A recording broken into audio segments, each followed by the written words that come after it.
Introduction to Geometric Sequences. Once upon a time, there was a space explorer. She went to Mars.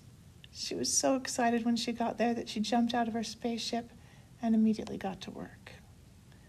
What she didn't notice is the red dots of mold that were growing from the red planet onto her ship. First there was 1 dot, then 2, then 4, and there were 8, then 16, then 32, then 64. She didn't notice until she looked down and saw her foot, and that there was red mold growing on it. She panicked. She turned and she ran towards her spaceship, yelling, "Jeepers creepers!"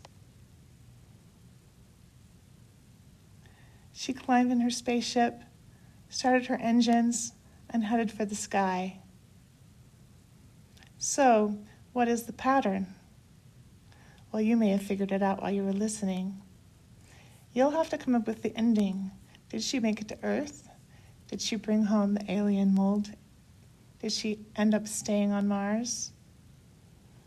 We're going to analyze mathematically the pattern for this sequence. We're going to find the rule. So the previous number times something is our rule. This is called the common ratio. And in this case, it's times 2. The common ratio is what we multiply or divide by in this type of a sequence. There's many ways to write about this sequence. We're just going to talk about a few.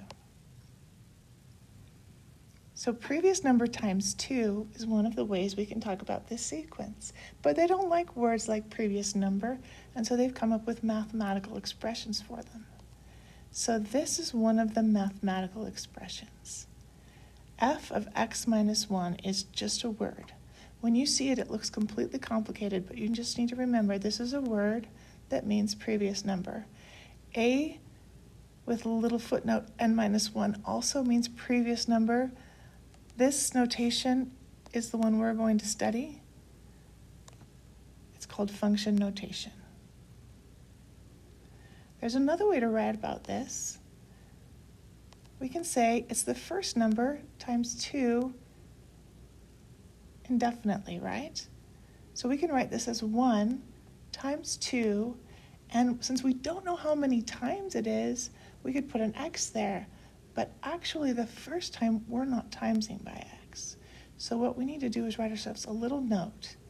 This x minus 1 means we're going to times by 2 one less time than we think we should, since that first time, we didn't times by 2. So it's a little exponent that says we're going to times by 2 one time less than we think we should. Now, there's another way to write this. You can write it with an a. And technically, we don't have to write that 1 because timesing by 1 doesn't change anything in this case. But if it was another number, we'd have to write it.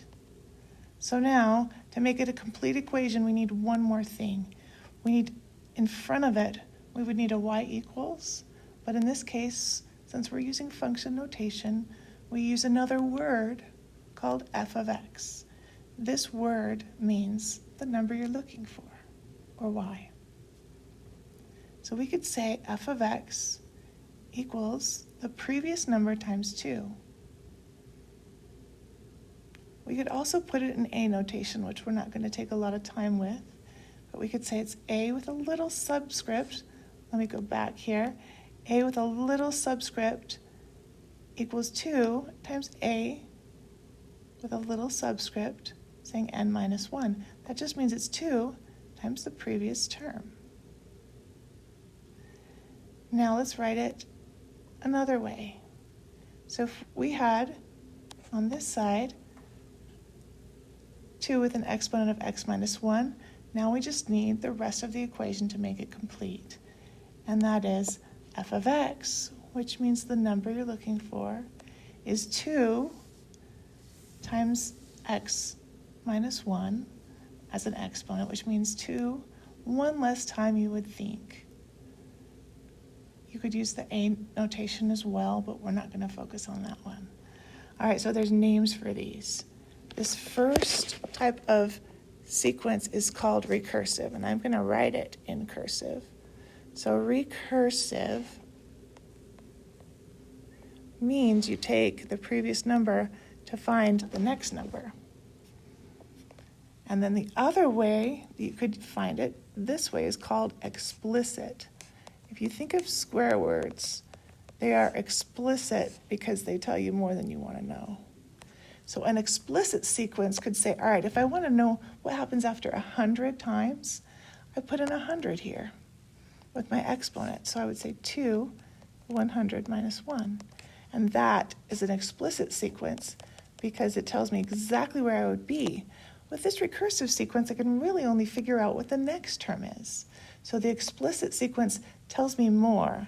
It's like Google Maps. It could tell me how to get to my sequence and find its spot from anywhere in the earth. So there is your introduction to geometric sequences.